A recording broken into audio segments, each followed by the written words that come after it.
Hi, I'm Annette from itsadelight.com, and today I want to share with you my sourdough chocolate brownies. These are super easy, and this is a recipe that I got off of line some time ago and just adapted it to the ingredients that could work best for my family and the things that I have on hand. And I just mix it all up in one bowl. I'm going to show you guys how quick and easy this is when you need something super easy and you want to use your sourdough. So first, what I have in my pan right here is 3/4 cup of chocolate chips. And I actually am using Lily's chocolate chips. I just melt them with my butter. It takes 1/4 cup of butter. And it doesn't take a whole lot of heat. And you need to watch it when you're melting it, because if you walk away, you'll burn your chocolate chips. So I just melted that down. And actually, before I put it in my bowl, I am going to put my sweetener in there while it's still a little warm. And my sweetener is what I'm using today. My favorite one is to use my ice cream sweetener. That's what it's called because it came about when I was making chocolate kefir ice cream. And I wanted a sweetener that wasn't white sugar. And we didn't like all the strong flavors of some of the other sugars yet. We weren't accustomed to that. So I came up with a little blend. Actually, I shared this recipe and how to make chocolate kefir ice cream in my ferment course, because that kefir ice cream is part of a ferment. But you can use any sweetener. You could even use granulated sugar. You could use rapadura, just plain old rapadura. And I do use rapadura often when I don't have the other stuff because I run out and didn't mix any up. So I'm going to put this in here just to kind of get it a little melty, I guess. I don't know. Sometimes when I put it in this pan, I often ask myself, do I really need to? Because sometimes I just dump it all in the bowl. So now I'm just going to dump everything in here.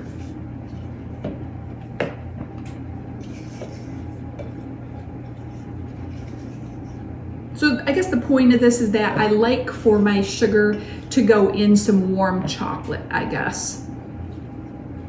But this is pretty much a no-fail recipe the way that I make it. Okay, so now we have our 3/4 cup chocolate chips, we have our 1/4 cup of butter, and we have our 1 cup of sweetener. Next, I am going to add my vanilla. Vanilla, it takes 1 teaspoon, and no, I never measure my vanilla. I just throw in a dash or 2 because I think it makes everything taste great. Next, I am going to add my sourdough starter. My sourdough starter was fed within the last 12 hours, and that's going to be best, but lots of people would call this a sourdough discard recipe, and it works fine for that too.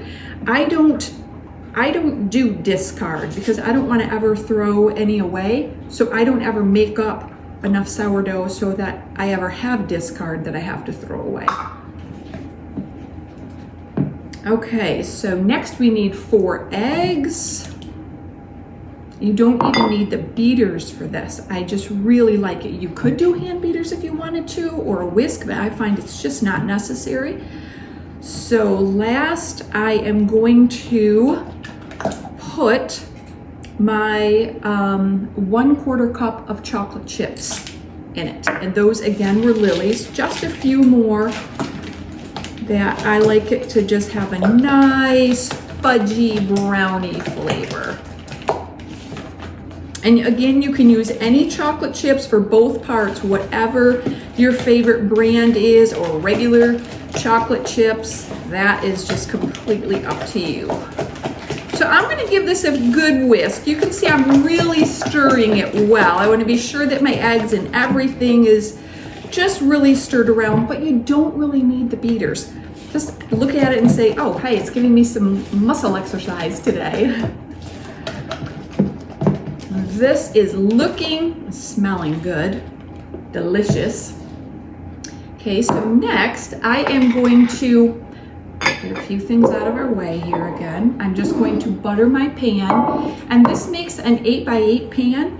I think you could do it in cupcake muffins. I haven't actually tried this particular recipe, but I do lots of my other sourdough bread and recipes in muffin tins, and it works great. I'm just using coconut oil. That's what I grease my pan with. And like I said, an 8x8 size. Mine is 7x11, but that's all the same. So whatever your brownie pan is, and you could actually even do this in a round 8-inch cake pan, it would still work. Okay, so now we're just gonna pour this in.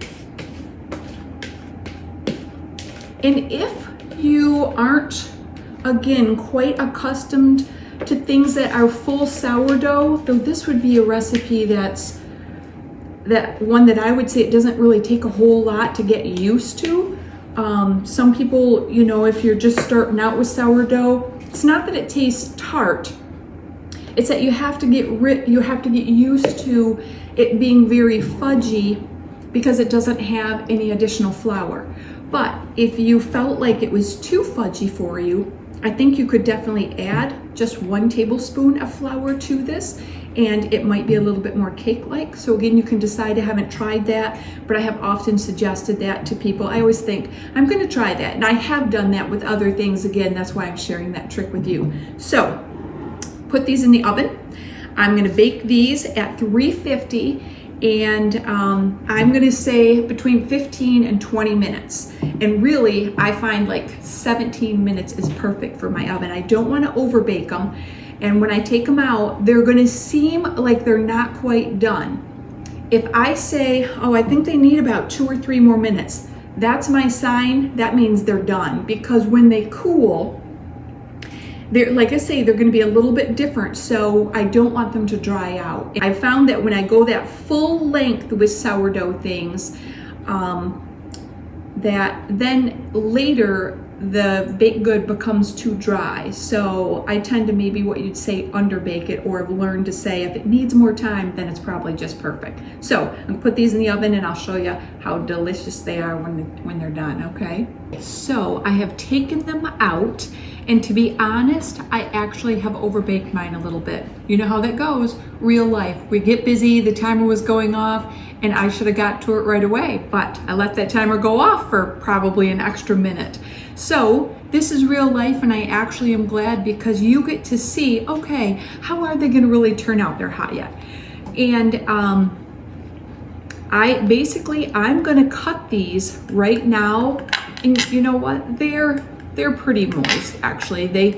They feel firmer than I would like them to feel, but they're actually feeling quite moist as I cut them up. And this is what I do. I do cut them up while they're warm right now. Again, that's preference.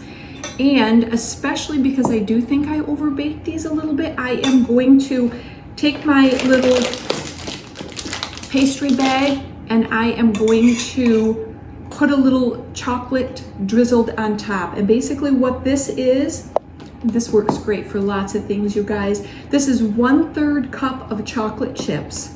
Again, whatever brand. If it's a healthy brand, what I would call healthy, you just gotta watch it, because those kind of chocolate chips will burn really easily.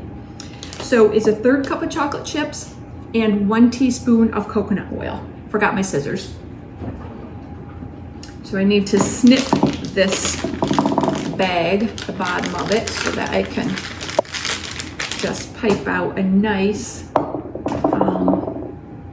swirl. So now I would just take this and had to recut my hole. So, and I would just do each individual piece just swirled on. I can't quite hold my pan while I do it. Okay, let me just scoop one of these out so that you can see.